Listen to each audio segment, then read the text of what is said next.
At isang malamig at maulang umaga. Pagod kayo?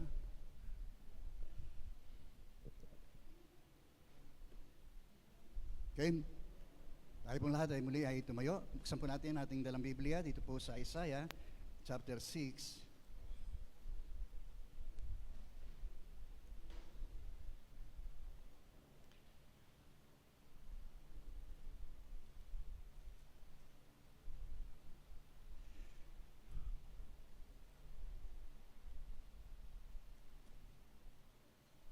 Verse 1 to 4. Bilang po sandan at akin pong babasahin. Sa rito, nung taong mamatay si Haring Uzzias, nakita ko si Yahweh na nakaupo sa isang napakataas na trono. Ang lalayan ng kanyang kasuotan ay nakalatag sa buong templo. May serapin sa kanyang ulunan at ang bawat isa ay may 6 na pakpak. 2 ang nakatakip sa muka, 2 sa mga paa, at 2 ang ginagamit sa paglipad. Sinasabi nila sa isa't isa ang ganito: Banal, banal, banal si Yahweh na makapangyarihan sa lahat. Ang buong daigdig ay puspos ng kanyang kaluwalhatian. Sa kalakas ng kanilang tinig ay nayanig ang pundasyon ng templo at ang loob ay nito'y napuno ng usok. Sinabi ko, kawawa ako sapagkat ako ay isang makasalanan at mula sa isang lahing makasalanan. Mapapahamak ako sapagkat nakita ko ang hari, si Yahweh, ang makapangyarihan sa lahat. Pagkatapos, may isang seraping sumipit ng baga mula sa altar at lumipad patungo sa akin. Idinampi niya ang baga sa aking mga labi at sinabi, ngayong naidampi na ito sa iyong mga labi, pinatawad ka na at nilinis na ang iyong mga kasalanan. Tayo po'y manalangin. Ama, muli po kami nagpapasalamat sa iyong pag-aadya na kami po'y makarating ng payapat ligtas sa lugar na ito. At sa layunin po namin, kami po ay sumamba sa mga oras na ito. At kung meron mong nakitang hindi ho tama sa aming puso at maging layunin po nito, Panginoon, ay kami po ay nagpapatuwid sa iyo, Panginoon. Patawarin din po kami sa lahat po ng aming mga nagawang pagkakasala, sa mga bagay, Diyos, na maaaring sinabi namin na wala namang kabuluhan, inisip na hindi ho tama, at maging sa amin pong mga nagawang mga kasalanan, Panginoon. Patawarin mo po kami, at alang-alang muli sa iyong habag, Panginoon, ay linisin mo kami minsan pa ng iyong dugo na siyang nabubo sa ipagpapatawad po ng aming pong mga kasalanan, Panginoon. Kaya po kami humarap sa iyo sa mga sandali pong ito, bago po namin pakinggan ang iyong mga salita, ay makita mo sa amin ang isang nagtatapat at patuloy na nag-aanyaya, Panginoon, sa iyong banal na presensya, Panginoon. Ito po ang aming pong panalangin, kalakip Lord ng aming pasalamat, sa ngalan po ni Jesus na aming Panginoon at aming pong tagapagligtas. Amen, amen.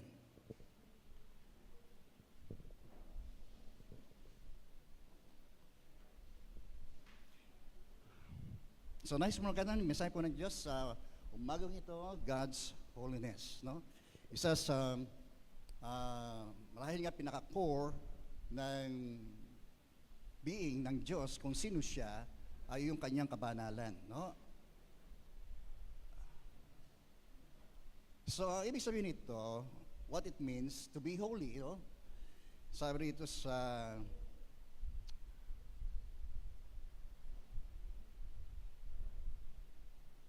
holiness means separation from all that is sinful, no?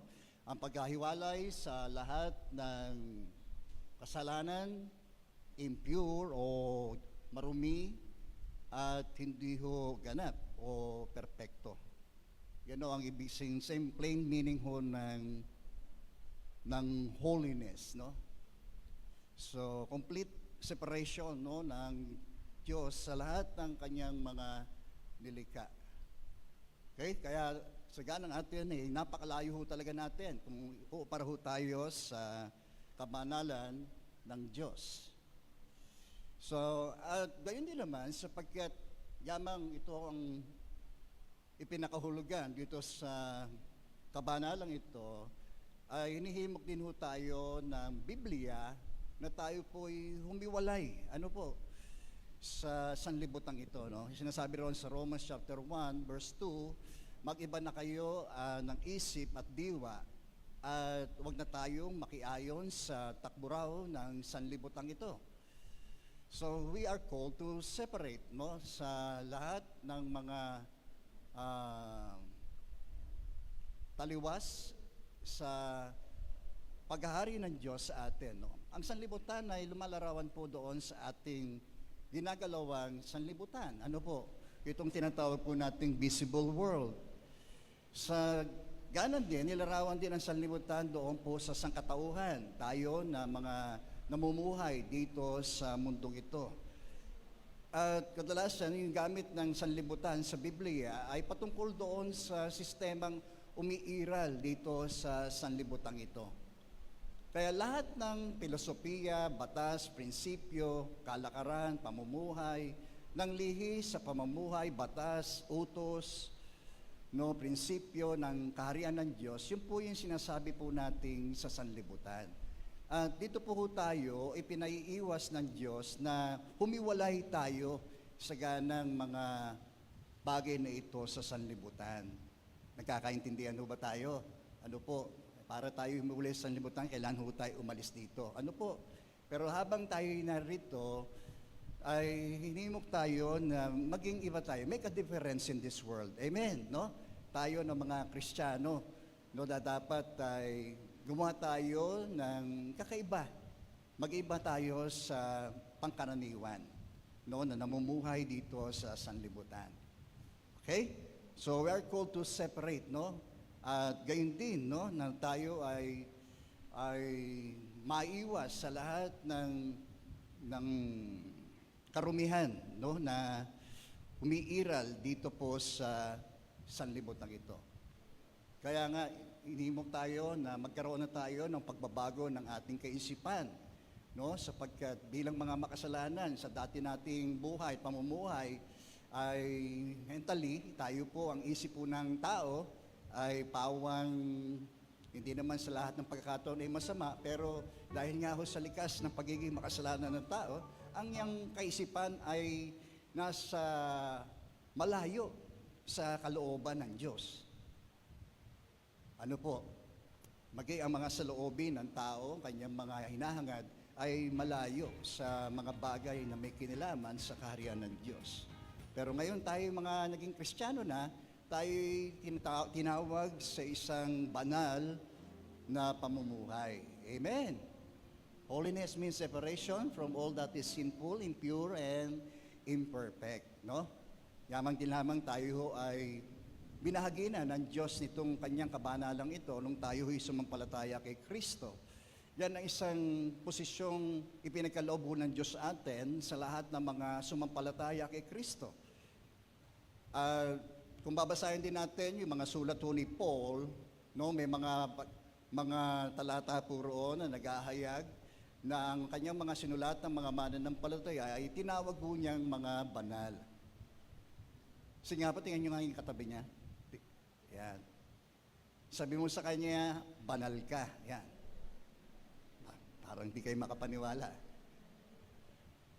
Well, yaman kayo yung sinasabi ng Biblia sa atin, no? Yan ay isang posisyon na ayon sa biyaya ng Diyos sa atin, na atin hong tinanggap ng may pananampalataya sa ating Panginoong Hesukristo, no? Tayo ho'y mga itinuring ng mga banal. Okay? So, pero yung atin hong kondisyon, no, ay hindi ho tayo na tungo roon sa ating paggaganap. Bagamat yun ang binigay na posisyon ng Diyos sa atin, pero yung condition po natin, kaya nga ho tayo hinihimok ng Biblia na tayo po'y magpakabanal sapagkat ang tumawag ho sa atin ay banal. Amen. Dapat umakto tayo ayon doon sa bagong posisyong ipinagkaloob ng Diyos sa atin. Okay? Lagi ko nga ang ilustrasyon noon. Dati, tayo mga makasalanan pa, mistula ho tayong spiritually, we are spiritually mga scavenger, no? Tayo po yung mga nangangalakal ng basura. Ano po?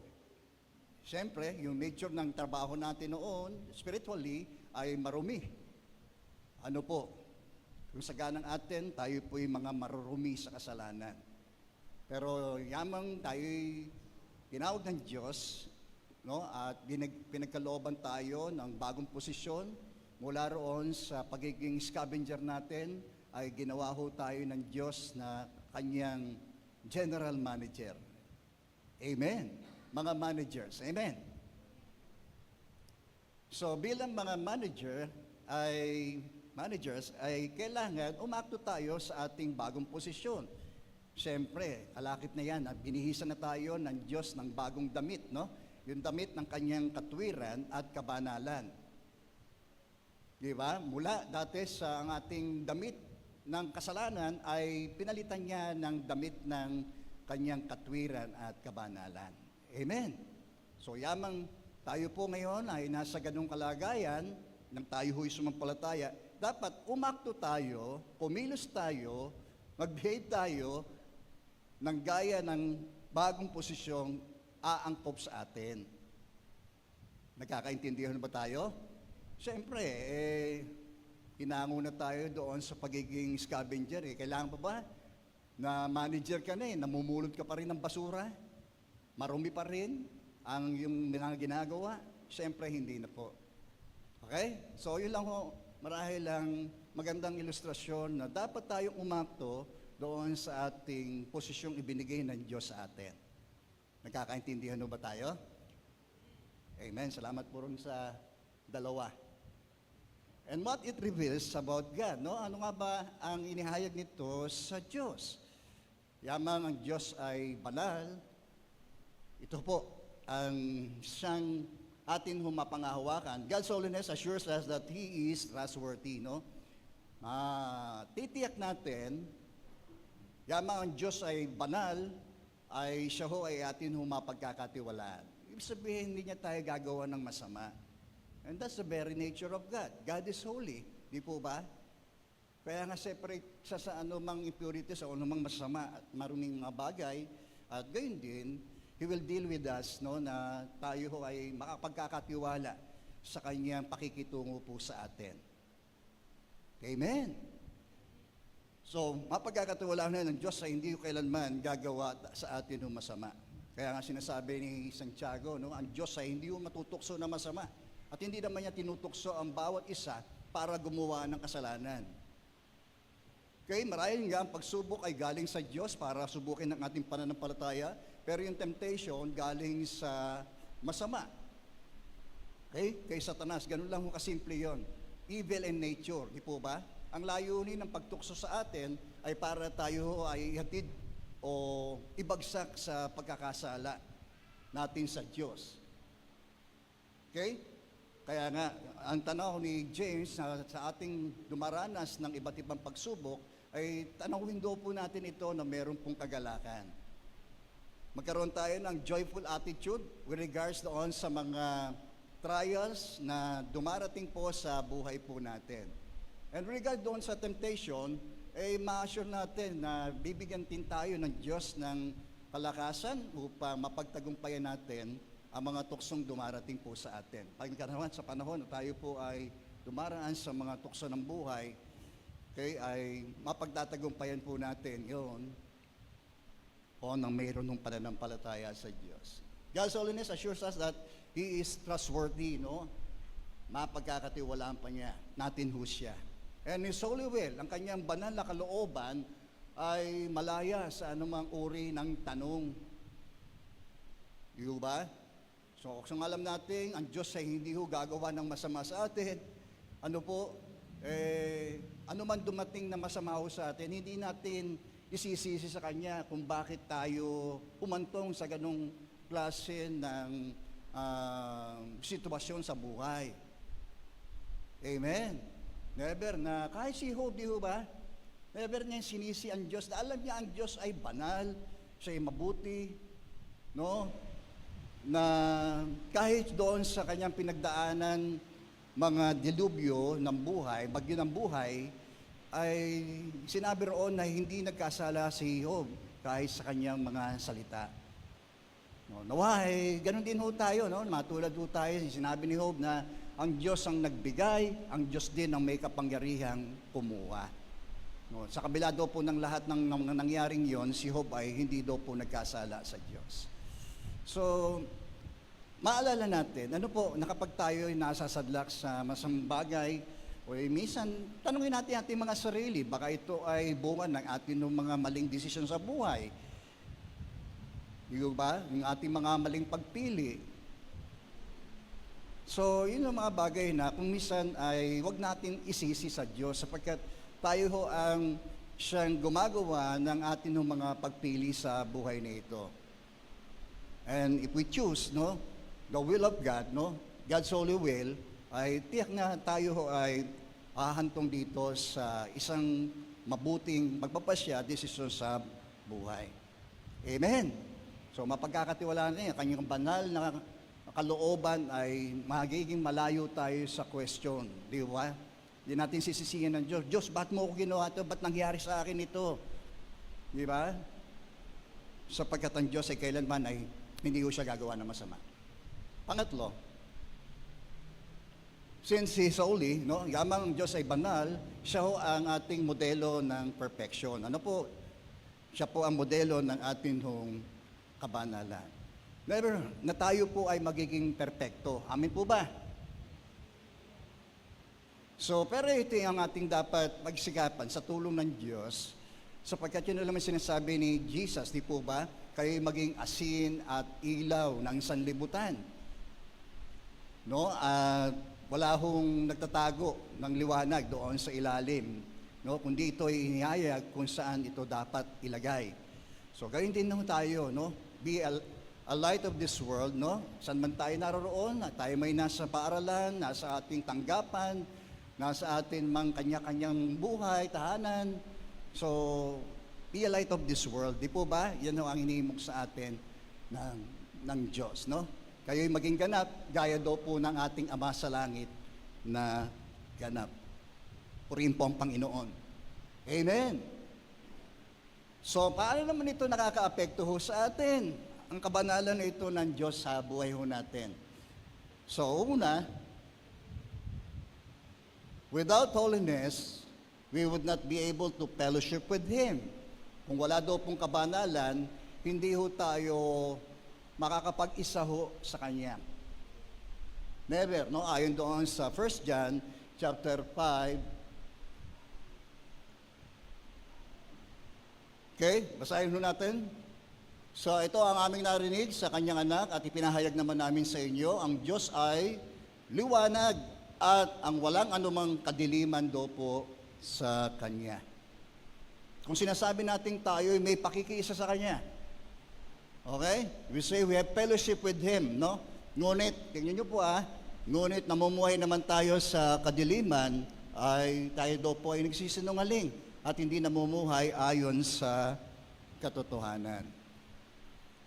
So, kaya nga hindi tayo makapamumuhay, wala tayong ganung uri ng pakikipag-isa sa Panginoon kung wala daw pong kabanalan. Amen. Kasi imposible sa isang makasalanan na makapamuhay siya ng makabanalan. Maaring may mabuti siyang magagawa, pero yung pag-akto ng kabanalang ito ay wala daw sa kanya. Okay? So tayo, ang batayan naman natin kung bakit tayo nakakagawa ng mabuti, ay dahil sa tayo ay may ganung uri ng pakikipag-fellowship sa Diyos. Amen po ba? Yun ho yun eh.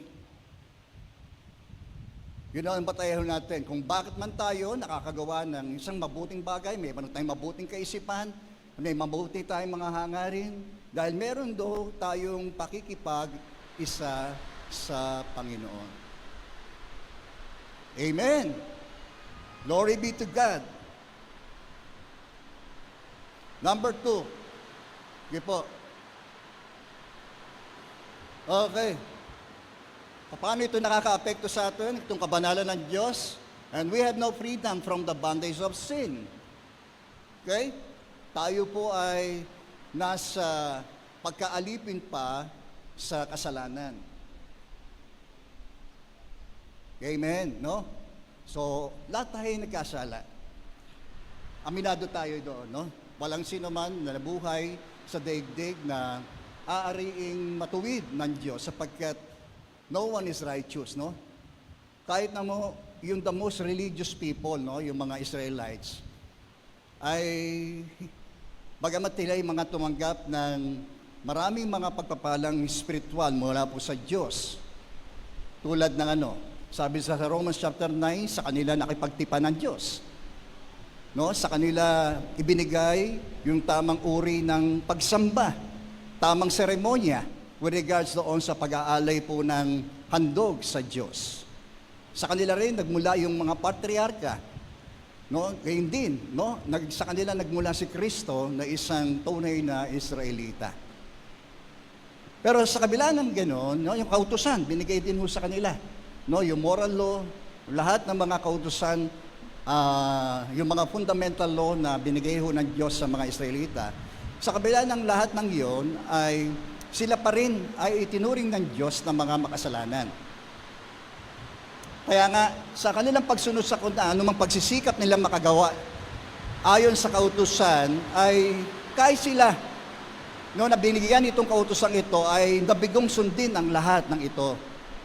Kaya nga kung ikaw ay sumasaway, doon sa 10 utos na lang, hindi ka nga nagnanakaw, pero ikaw naman ay sumasamba sa Diyos-Diyosan, lagpak ka pa rin. Lagpak pa rin ang tao. Kaya wala pong maibibilang na matuwid, no? Kaya nga sinabi ng Romans chapter 3, walang ibibilang na matuwid kahit na sila, no, na mga tumanggap ng napakaraming spiritual na pribilehiyong ito ay hindi ho nakasumpong ng pagkamatuwid. Kasi yung righteous requirement po ng Diyos ay yung pananampalataya natin kay Kristo. Yun lang naman righteous requirement po ng Diyos para ang isang tao ituring na matuwid, banal, no, ay yung pananampalataya niya doon sa tinapos na gawa ng ating Panginoong Jesucristo doon sa krus ng Kalbaryo. Kaya nga sabi sa Romans chapter 5 verse 1, yamang tayo daw po sa ating pakikipag-isa sa Panginoon, tayo kanyang pinawalang sala, at ang bunga ng pagpapawalang sala na ito ng Diyos sa atin ay tumanggap tayo ng kapanatagan sa harapan ng Diyos. Isa sa mga ibinungho ng pagpapawalang sala ng Diyos sa atin ay yung pong peace. Sabi nga natin, peace. The peace with God, no? Kasi dati tayo ay kaaway daw po ng Diyos dahil sa ating mga kasalanan. Pero ngayon, dahil daw po ay kanya nang itinuring ng mga kaibigan, alang-alang sa pagkamatay ng kanyang bugtong na anak. Purihin po ang Panginoon. So, isa sa mga pinawi rin ho ng Diyos sa atin, tayo na mga mananampalataya, ay yung fear of death. Di po ba? Lahat ng tao natatakot mamatay. No, it is appointed unto man to die once, and after that ay judgment. Lahat tayo mamatay. Sabi mo nga sa katabi mo, mamatay ka. O, sabi mo rin sa kanya, mamamatay ka rin. Yan. So, kahit ito ay misteryo sa marami, no? Tayo ho ay pwedeng pumili ng pwestuhan natin o maaari tayong mag-reserve at bumili ng kabaong na paglalagakan ng ating katawan, no?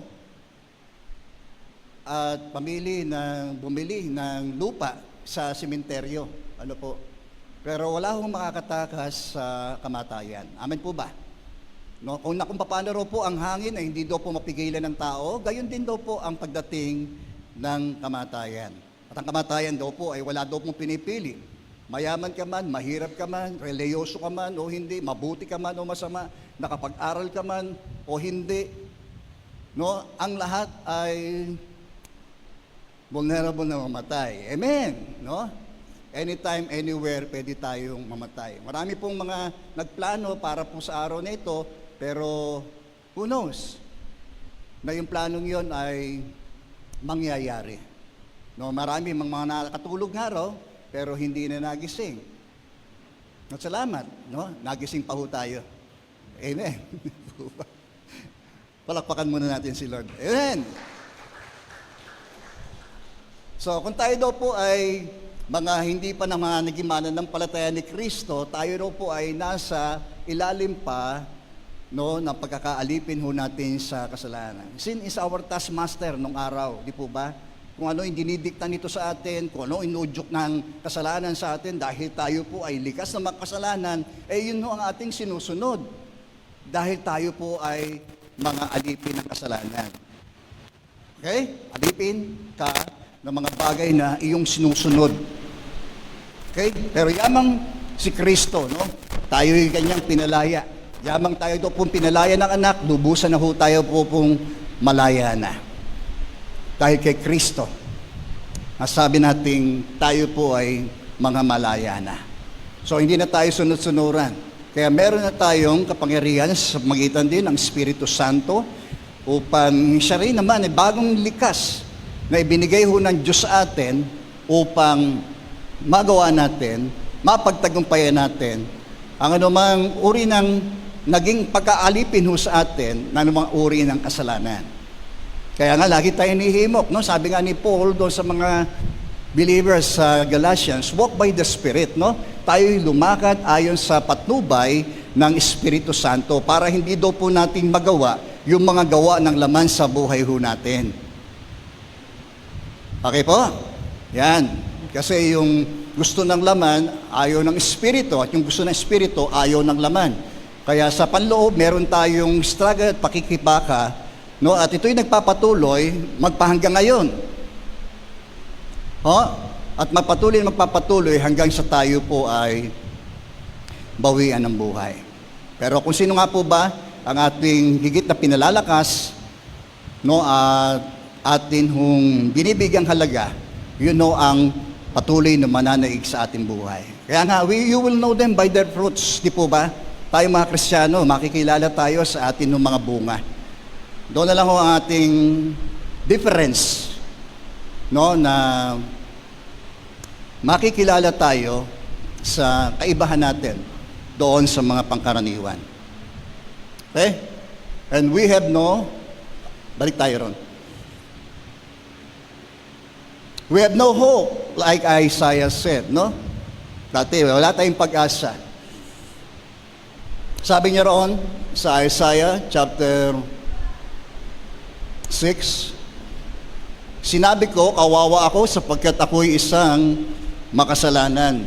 At mula sa isang lahing makasalanan, mapapahama ko sapagkat nakita ko ang hari. Si Yahweh ang makapangyarihan sa lahat. Doon niya lubusang nakita yung kabababaan, no, ng kanyang sarili, ang karumi-rumihan ng kanyang sarili.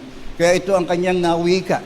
Nung siya'y humarap doon sa presensya ng Diyos, ang katangkabanalan ng Diyos ay kanyang nasaksihan at naranasan.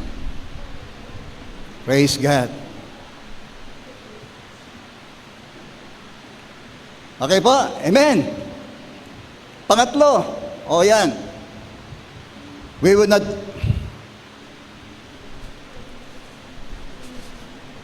si Pastor, parang radiator. We would not never see our Lord. Hindi ho natin makikita ang Panginoon. Bakit? Bakit, Pastor? Nakikita ba si Lord? Di ba siya yung Espiritu? So, saganang atin, no, na we can see beyond our visible, na nakikita ho natin sa ganang ating physical na nakikita ho natin. Amen po ba? Diyan po tayo? Kanila, habang tayo nag-aawitan, kung tayo po sensitibo, ay nadarama natin at nakikita ho natin yung kabanalan ng Diyos. Habang hinaawit po natin yung banal na tahanan. So as we worship, makikita natin isang bahagi yan na kung saan ay pinararanas ng Diyos ang kanyang kabanalan, pinapahayag ng Diyos kung sino siya. Kaya dapat seryosohin din natin, every part na ginagawa ho natin dito ay dapat nating sinuseryoso. Dahil ang kinakatagpo ho natin dito ay isang banal na Diyos. Okay? This is a holy ground, no? So dapat nating irespeto, no, na napakahalaga ng ating Kahit sa munting bagay na pagkilala natin na ang ating kinakatagpo rito, walang iba kundi ating banal na Diyos, kahit din sa lugar, bawat lugar ng bahay-sambahang ito, ay ituturing ho natin yang banal. Amen. Amen. Kaya sabi rito sa Hebrews chapter 12, sikapin ninyong makasundo ang lahat. Okay? So, isa sa mga disunity kasi, isa sa mga naghihinder, no? Na maranasan natin ang kabanalan ng Diyos ay yung disunity natin, no? Kaya at magpakabanal sapagkat hindi ninyo makikita ang Panginoon kung hindi kayo mamumuhay ng ganito. Okay? Make a difference in this world. Amen po ba? Tayo ng mga Kristiyano. Kahit nung di ba? Kung makita natin after nung Pentecost, di po ba? Yung mga believers, yung convert believers noon, ay nag-ano sila no? Yung apat na mahalagang gawain na kanila pong ginawa. Ano po? Unang-una, nanatili sila sa mga itinuturo ng mga apostol. Okay? So itong mga bagong mananampalatayang ito ay nagpasailalim doon sa mga itinuturo ng mga apostol. Bagamat wala silang kumpletong Biblia noong mga panahon na yun, rahil yung basis of their teachings ay yung pong mga itinuro ng Panginoon sa kanila, and Moses siguro ay mga sipi sa mga scriptures, di po ba? Sapagkat sa mga sinagog ay may binabasa nila ang mga kasulatan doon. So, gayon pa, makita natin, yung pangunahing ginawa nila ay sila daw po ay nagsipanatili doon sa mga itinuturo ng mga apostol. Saan? Sa pagsasama bilang magkakapatid kay Kristo. Di ba? Sabi nga ni Berwin Mailey, no? Para sa tunay na pagbabago ay ma-experience ng isang taong nagnanais ng pagbabago, ay iwanan mo ang iyong mga masasamang kasama sa sanlibutan. At kasamahin mo naman ang iyong mga kapatid kay Kristo.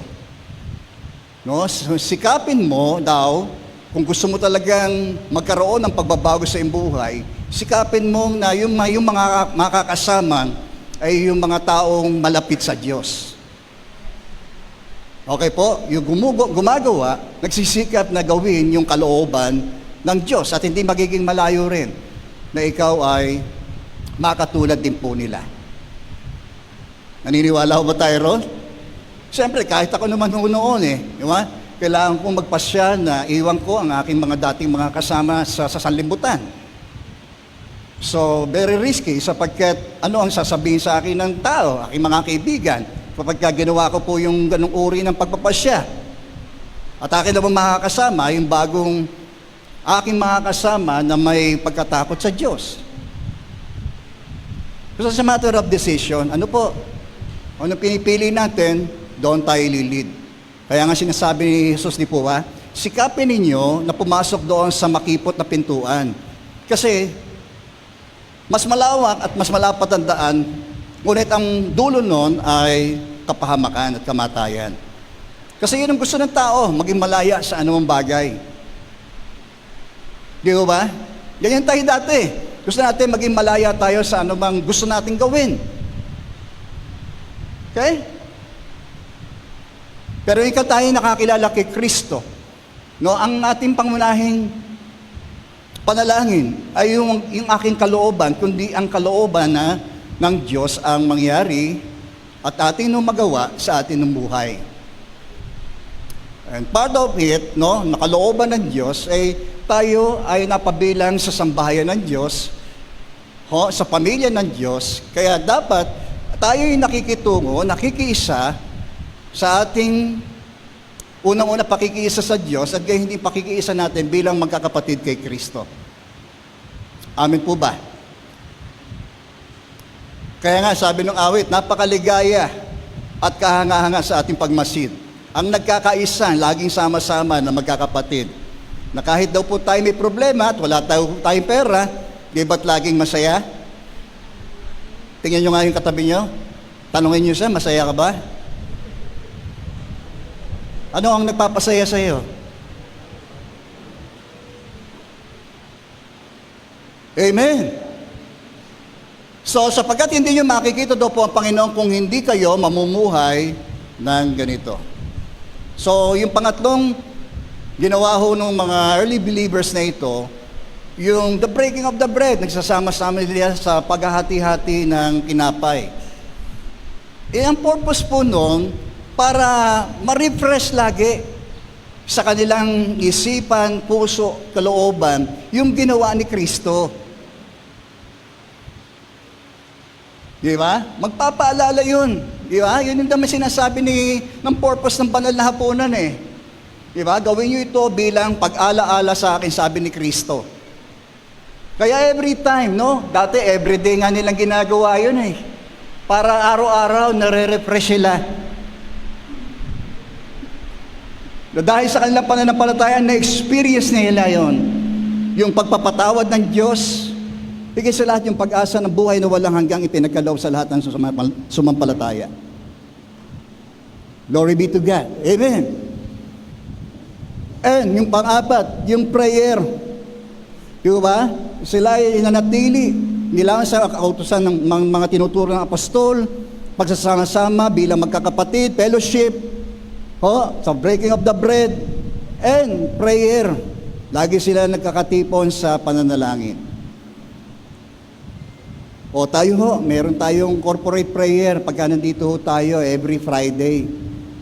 So makiisa tayo sa pananalangin. Isa sa mga bagay kung bakit din tayo naghihina sa ating buhay spiritual ay sa kakulangan din natin ng ating pananalangin sa isa't isa. Although meron tayong mga personal prayer, pero mahalaga pa rin po yung tinatawag nating corporate prayer. Ano po? Gapaw ba kayo? Okay, so yun ang sumunod, no? Paano ito nakaka-apekto sa atin? Next, sige ba? So examples, no? Nagbigay tayo ng halimbawa sa during the Old Testament times, no? Doon po sa Leviticus chapter 11 verse 44 to 45, ito po ang sinasabi, panatiliin ninyong malinis ang inyong sarili. So kahit nung Old Testament time, sa kanyang bayan, ay God is serious, no, sa kanyang pakikitungo sa kanyang bayan.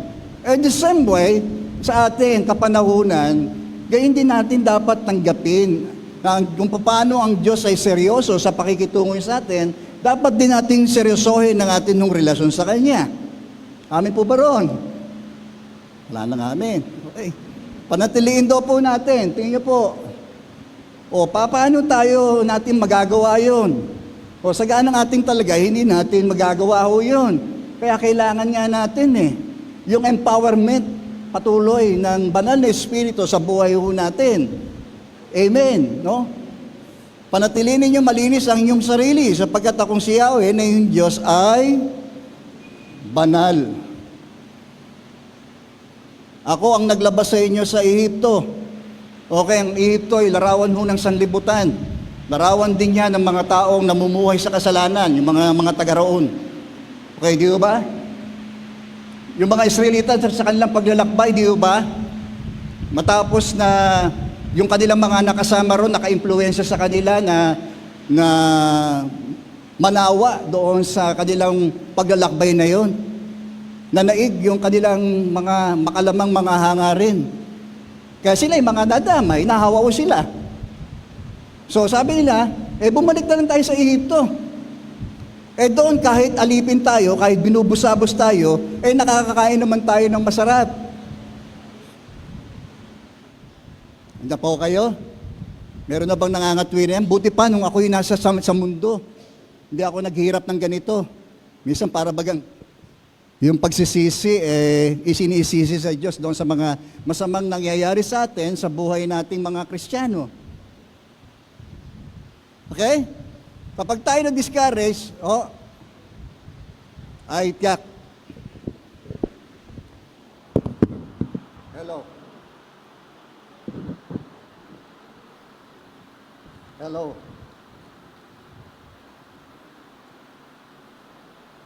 Hello, hello.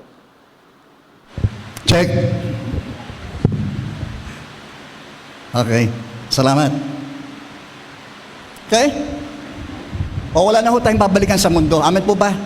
Huwag na tayong magkaroon ng intention man lang o saglit man mag-isip tayo na buti pa sa sanlibutan na ako dahil natisod ka kay kapatid. Hindi mo nagustuhan yung kanya ugali. Hindi mo nagusto yung pinangamangaral ni pastor. Di ba? Maraming factors na pwedeng mag-ano sa'yo. Lipat ka na lang na ibang church. Di ba? Amen. Amen. Upang maging Diyos ninyo, dapat kayong maging banal sapagkat siya raw po ay banal. Sige po, doon po sa awit 24 verse 3, sa burol ni Yahweh, sinong nararapat umahon sa banal lang niyang templo, sinong dapat na pumaroon? Ano? Sino raw po? Ang taong malinis ang buhay, pati ang isipan, hindi sumasamba sa Diyos-Diyosan at hindi sumusumpa ng kasinungalingan. Bibigyan siya ni Yahweh ng pagpapala at kaligtasan, ipahayag siya ng Diyos na walang kasalanan. Praise God. Amen. Kaya yan din naman ang atin nung tinanggap nung sumampalataya po tayo kay Kristo. Tayo ay hindi na alipin, kundi tayo po ay mga malaya na.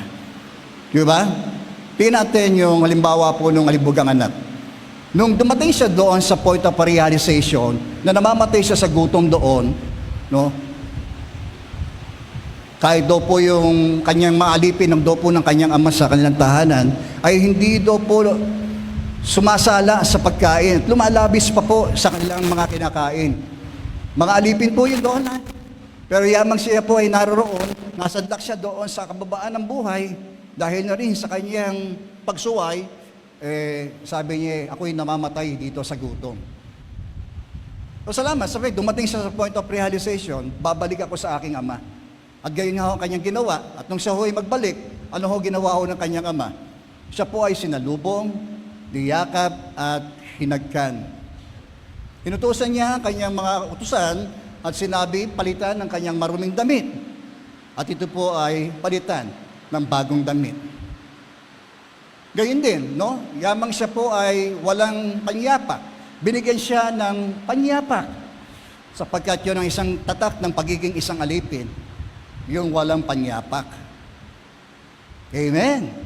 Ngayon, hindi siya alipin, siya po ay naging malaya pa. Higit pa roon, ang sinabi nung ama ay siya yung nag-utos na kunin ang pinatabang guya at ito'y patayin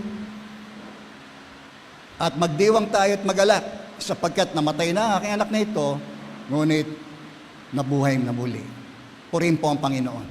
Amen. Yan. Kaya kung wala ka kay Kristo, wala ho tayong kabuhay-buhay. Amen po ba? Pero kung ikaw naman ay na kay Kristo, siya na ikaw ay buhay na buhay. Amen! Glory be to God. Next. Okay po. So, examples naman dito sa New Testament times, no? Hindi ho nagbabago ang Diyos. Romans chapter 6 verse 12 to 18, sabi riyan, wag daw po natin pagariin ang kasalanan sa inyong mga katawang may kamatayan upang hindi ninyo sundin ang masasamang hilig nito. Katulad ng mga Israelita, sila yung nanabik sa dati nilang mga gawain doon. Masasamang hilig. Sige po. Huwag na ninyong pailalim sa kapangyarihan ng kasalanan ang alimang bahagi ng inyong katawan. Okay? Kaya nga kung ang kamay mo nagiging sanhi ng pagkakasala, ihinto mo. Okay? Kung ang mata mo nagiging dahilan ng iyong pagkakasala, putulin mo. Okay? Amen? Okay? So, gano'n lang naman yan Kasimple.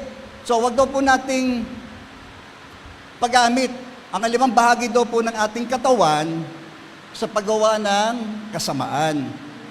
Ano po? Okay? O ang kamay mo nangangati, hindi mo nagnanakaw ka, di po ba? May sakit kang ganun. O, yung mata mo, hindi mo mapigilan kapag nakakakita ka ng isang magandang sexing babae. O, kasi alipin ka, nung laman, makalamang mga nasa na yun. Di po ba? O sa halip daw, pasakop kayo sa Diyos bilang mga taong namatay na at muling binuhay at ihandog sa Kanya ang iyong katawan bilang kasangkapan ng kabutihan. Sabi nga raw po sa Romans na ang ating dukmong katawan hindi para sa pangangalo niya, kundi para bigyang kaluguran ang Diyos. Amen. Okay? Tayo yung mga bahagi ng ating katawan ay paluguran daw po natin ang Diyos. Nagkakaintindihan ho tayo? Bilang kasangkapan, sapagkat hindi na dapat maghari sa inyo, tingnan niyo po ang kasalanan dahil kayo wala na sa ilalim ng kautusan, kundi nasa ilalim ng kagandahang loob ng Diyos, by the grace of God. Kasi ang pagsunod sa kautusan ay makalaman. Okay po? Kahit anong pagsisikap ng tao, ang tao pa rin ay nagiging makalaman. Okay? Kasi yung grace of God, tutulong ng kapangyarihan ng Espiritu Santo, ay napagtatagumpayan natin ang anumang gawa ng laman sa buhay ho natin. Purihin po ang Panginoon. Yun ho ang magandang balita. Ano po? Ngayon, malaya na ba tayo magkasala dahil wala na tayo sa ilalim ng kautusan? Hindi ho ito license, no, o liberty. O, kahit yung kautusan, hindi naman sinabi ni Kristo na suwayin niyo yung kautusan eh. Ginanap pa nga niya ito eh. Di ba? Dahil sinasabi rito, ganun yun pala eh. Patatawarin din pa pala ako ng Diyos eh. Di po ba? Hindi yon permiso para gumawa tayo at magpatuloy tayo sa paggawa ng kasalanan. Gayong iniisip natin patatawarin din pa pala ako ng Diyos eh. Okay po? Nandiyan po tayo? So, yun nga sabi, ngunit yung sa ilalim ng kagandahang loob ng Diyos, siyempre, ang sagot ay hindi. Okay po? Kaya huwag natin kakatwiran yun. Tatawarin din naman ako ng Diyos eh. Di ba? Kahit i-deny to death ko na hindi ako nagnakaw. Patatawarin naman ako ng Diyos eh. Okay? Nandiyan po tayo. At hindi nyo ba alam na kapag nagpapasakop kayo sa sino mang inyong sinusunod, kayo'y nagiging alipin ito. Maging ito'y kasalanan, nahahantong daw po sa kamatayan. So kaya nga, sinabi rin ng sulat sa Hebreo, ingatan ninyo na huwag sumama ang sino man sa inyo at magpatuloy, tingnan nyo po at magpatuloy sa pagkakasala. Mag-ingat para hindi magkasala. Okay? Ang sumunod doon para magpatuloy sa pagkakasala hanggang sa darating na siya ay tatalikod sa kanyang pananampalataya. Darating kasi yun eh. Ito yan, marami noong ganyan. Yung dating mga Kristiyanong napakaiinit nung una, sa bandang huli. Dahil sa kasalanang hindi ho napigilan, naging aliping muli, bumalik sa dating buhay. Nandiyan po tayo. At yun mga bagay na yun ay magsisilbing sa atin, ito sa atin para hindi ho tayo unang-una magkasala sa Diyos at magpatuloy sa pagkakasala hanggang sa tayo maging alipin uli, darating ang sandali na tatalikod ho tayo. Yun ang danger nun eh. Okay? Amen. Kamatayan o sa pagsunod sa Diyos na hantong sa pagiging matuwid. Righteous. Amen. Yan o ang atin pagsikapan diligently. Kaya ngunit, salamat sa Diyos na kayo'y dating alipin ng kasalanan ay taos-pusong sumunod sa katotohanan. O tingin po riyon, na mga aral, na nasa aral na ibinigay sa inyo. Okay? Amen. Bagamat ang salita ng Diyos ay taraw daw pong tabak na magkabilay talim, lumalagos ito hanggang doon sa kaloob-looban ng pagkatao natin. No? Hindi natin mapagtataguan ng Diyos, no? lahat tayo ay magbibigay sulit ho sa Kanya. Amen? So kung nakakasakit man sa atin, yung mga pagtutuwid ng Diyos sa atin, pakaisipin natin na yun ay bahagi pa rin pagpapahayag ng Diyos ng Kanyang pagmamahal sa atin. Di ba? Ng isang mapagmahal na Ama, di ba? Na nagtutuwid sa Kanyang naparool na anak upang hindi siya tuluyang maligaw. Okay? Sumunod sa katotohanan, aral na ibinigay sa inyo. Sige, next. Sige po. Pinalaya na kayo sa kasalanan. Kayo ngayon ay mga alipin na ng katwiran. Amen. So doon tayo mamuhay ng matuwid. Huwag tayo doon sa baluktot. Amin po ba? Kahit minsan na ano tayo, nadadapa tayo eh. Natural yun eh. Sino ba rito hindi nadadapa? Ha? Lahat tayo nadadapa. Di ba? Minsan lang sa isip natin eh. Miski ayaw natin mag-isip ng gano'n, eh dahil sa ating mga makasalanang likas, minsan nagiging judgmental tayo. Dahil doon sa nakikita natin, naririnig natin.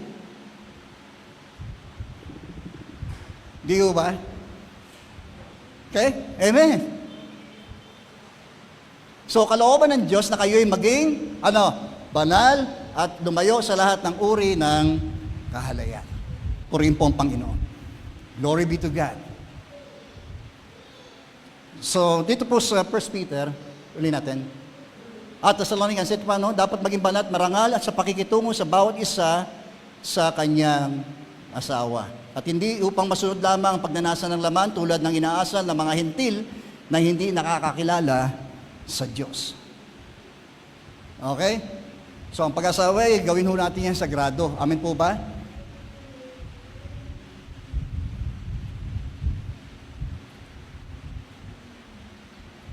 So sa mga bagay nito, huwag ninyong gawa ng masama at dayain ang inyong mga kapatid sapagkat paparusahan ng Panginoon ang gumagawa ng ganitong kasamaan tulad ng mahigpit naming babala sa inyo noon.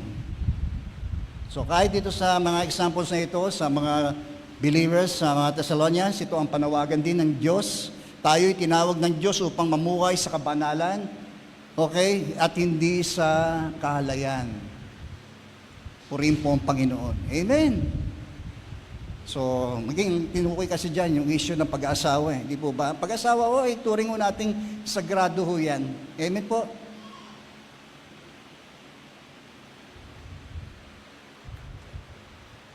So, 1 Peter, ito po yung, meron pong 5 mating makikita ho dyan, nasa kanya pong sinabi, no? Kaya nga, ihandaan ninyo ang inyong mga kaisipan para sa dapat ninyong gawin. Maging mahinaon kayo at lubos na umasa sa pagpapalang tatamuhin ninyo kapag nahayag na si Jesucristo. Kasi kung ano tinanim natin, yun din ang ating aanihin. Totoo? Amen? So, ayan ang batas ng pag-aani. Kung ano tinanim natin, yun din ang ating aanihin. Kung nagtanim tayo sa mga bagay ukol sa laman, ang ultimate nun ay aani daw po tayo ng kamatayan. Pero tanim tayo sa mga bagay ukol sa Espiritu, aani daw po tayo ng kapayapaan at buhay. Amen! Bilang masururing mga anak, sabi rin, huwag kayong umayon sa masamang pagnanasa tulad ng ginagawa niyo noong kayo'y wala pa sa tunay na pagkaunawa. Naalala niyo si Tonet Macho? Di po ba? Si Antonio Roquel ngayon, ang kanyang pangalan. No, ayon sa kanyang patotoo, nung siya po'y nasa buhay, kanyang buhay makasalanan, no, alam natin siya po ay isang gay, no? Siya po ay isang bakla.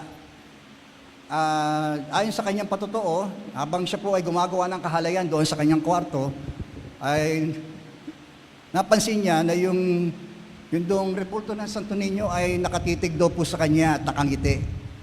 Para bagang ina-aproban daw po niya yung kanyang mahalay na ginagawa.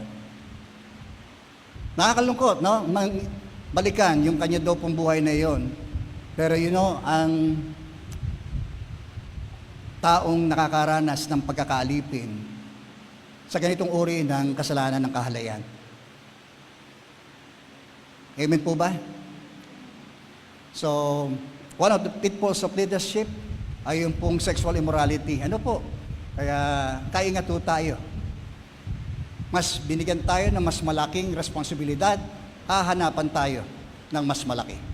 Pananagutan ho natin ng higit na mas malaki ho yan. Okay po? So, bawat isa sa atin, mag-ingat ho tayo. Ano po? Nang hindi ho tayo bumagsak sa pagkakasala. At dahil sa Diyos ang pumili sa inyo ay banal, dapat din kayong magpakabanal sa lahat ng inyong mga ginagawa. Whether tayo po ay nandito, nagmi-ministry tayo man ay nasa ating paaralan, tanggapan, saan man tayo naroon, ituring natin ng ating mga ginagawa sa ikalulugod at ikaluluwalhati ng Diyos. Amen. Glory be to God. So, pagkat nasusulat, magpakabanal kayo sapagkat ako ay banal, sabi ng Diyos. Okay, so doon sa binasa ho natin, may 5 sinabi po si Peter dito. Prepare our minds for action. Pag inamin namin, yun ang kasi mag-aakto tayo, di po ba? Kung ano iniisip mo, yun ang tutulak para ikaw ay kumilos, gumawa. Amen. Kaya ngayon nalagay natin ng ating kaisipan ng mga bagay na kalugod-lugod, kapuri-puri, banal. Amen. Yun doon ang ating ipuno sa ating isip.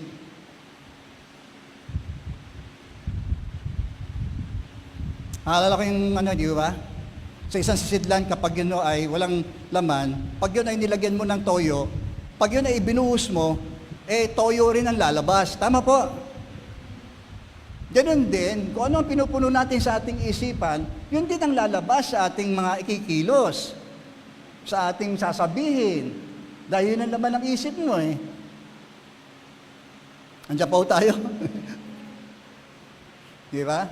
Sa puso nagmumula, ang masamang kaisipan nagtutulak sa kanya para gumawa ng kasalanan. So, prepare our minds for action. Amen.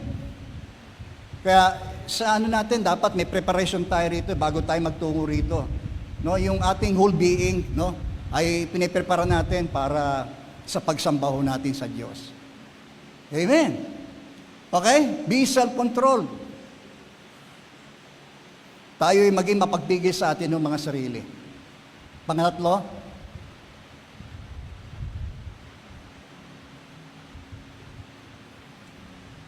so fix our hope on God's grace.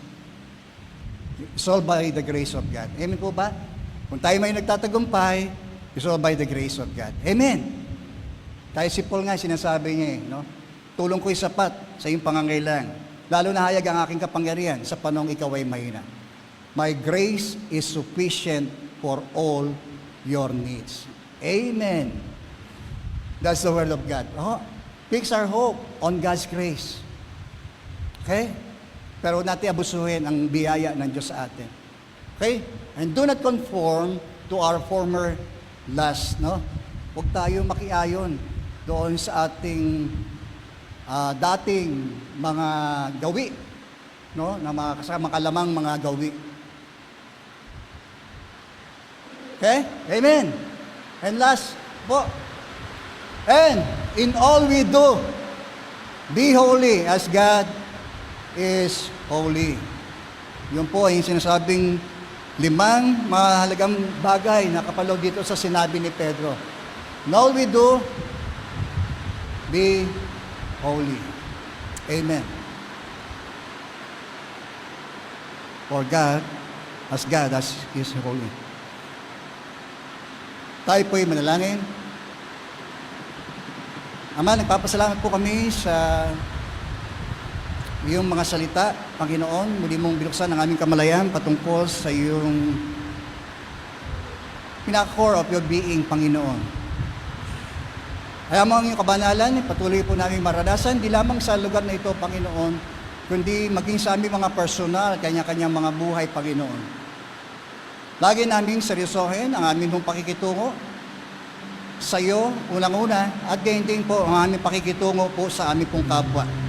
Sila man ay mga mananampalataya o hindi, Panginoon, tulungan po niyo kaming Sila'y pakitunguhan po namin ayon sa iyong pakikitungo po sa amin, Panginoon. Hindi na ho magiging mahirap para po sa amin kami makapambuhay ng banal sapagkat tulad ng aming napakinggan sa iyong mga salita. Ito'y inimpart mo na sa amin, Panginoon, kaya kami, Panginoon, ay meron pong kakayanan at kapangyarihan magawa ang iyong kalooban, Panginoon.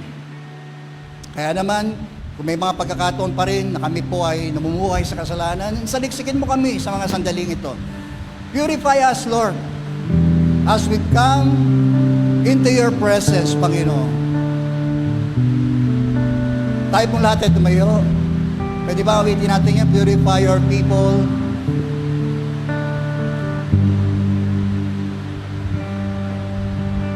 Purify your people, O God. Cleanse us with your fire, O Lord. May we walk uprightly in the presence of your love. Purify your people, O God. Ulitin po natin. Lumapit po tayo sa Panginoon na may pagpapakumbaba. Cleanse us with your fire, O Lord. And may we walk, Lord, we walk uprightly in the presence of your love. Purify your people, O God. This is our prayer. Make us holy, Lord. Holy Lord, we pray. In your likeness, righteous in our ways. Let us be a praise to the glory of your grace. Purify your people, O God. Make us holy, O Lord, we pray. In your likeness, righteous in our ways. Let us be a praise to the glory of your grace. Purify your people, O God. Let us be our prayer, Lord. Yes, Lord, we pray. In your likeness, righteous in our ways. Let us be a praise to the glory of your grace. Purify your people, O God. Let us be a praise to the glory of your grace. Purify your people, O God. Let us be a praise to the glory of your grace. Purify your people, O God. Oh, let's worship the Lord. Oh Lord, glory.